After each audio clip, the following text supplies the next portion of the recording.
निफाड तालुक्यातील विंचूर येथे महिलांना शासकीय योजनांचा लाभ मिळवून देण्याचा आमिष दाखवत दिव्य ज्योत बहुउद्देशीय संस्थेच्या माध्यमातून सुमारे 64 महिलांची तब्बल 2,50,000 रुपयांची फसवणूक झाल्याचा प्रकार उघडकीस आलाय। या प्रकरणी लासलगाव पोलीस ठाण्यात 3 जणांविरुद्ध गुन्हा दाखल करण्यात आलाय। याबाबत सौ मनीषा प्रमोद कडलक वय 35 राहणार लोळगे वस्ती हनुमाननगर विंचूर यांनी फिर्याद दिली आहे। यानुसार आरोपी संजय अभिमान बोराळे वय 42, दुसरी महिला आरोपी वय 35 दोघेही राहणार सोहम सिटी लासलगाव तसेच विशाल कान्हू गरुड वय 33 राहणार कोटमगाव तालुका निफाड यांच्या विरुद्ध गुन्हा दाखल करण्यात आला। आरोपींचा मूळ पत्ता नांदगाव साकोरे तालुका नांदगाव असा असल्याचं पोलिसांनी सांगितलंय।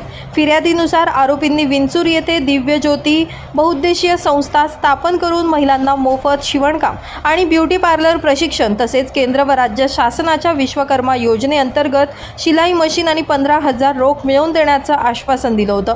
याशिवाय पीठगिरणी, वॉशिंग मशीन, फ्रीज यांसारख्या वस्तू फक्त 25% रक्कम भरून मिळतील, उर्वरित रक्कम शासन अनुदानातून मिळेल असं महिलांना आमिष दाखवण्यात आलं होतं। या आश्वासनांवर विश्वास ठेवून फिर्यादी महिलेने गावातील 30 महिलांचा गट तयार करून दिला। आरोपींनी काही महिलांना प्रशिक्षण देत 15,000चे धनादेशही दिले। यामुळे महिलांचा विश्वास अधिक दृढ झाला। त्यानंतर आरोपींच्या सांगण्यावरून विशाल गरुड यानं गावोगावी जाऊन महिलांकडून ऑनलाईन फोनपेच्या माध्यमातून पैसे जमा केले। यामध्ये फिर्यादी महिलेचे 20,000 आणि विंचूर येथील सुमारे 64 महिलांकडून प्रत्येकी 3500 ते 10,000 रुपयांपर्यंत रक्कम घेण्यात आली। एकूण अंदाजे 2,50,000 रुपये जमा करून महिलांना कोणतीही वस्तू देण्यात आली नाही। उलट वेळोवेळी उडवाउडवीची उत्तरे देत आरोपींनी फसवणूक केल्याचा आरोप फिर्यादीत करण्यात आला।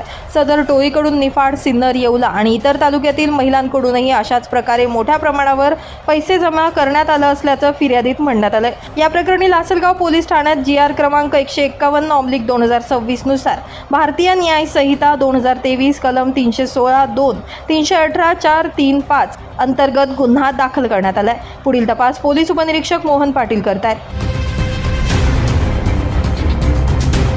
नाशिक माझा न्यूजसाठी प्रतिनिधी किरण कुमार आवारे, नाशिक।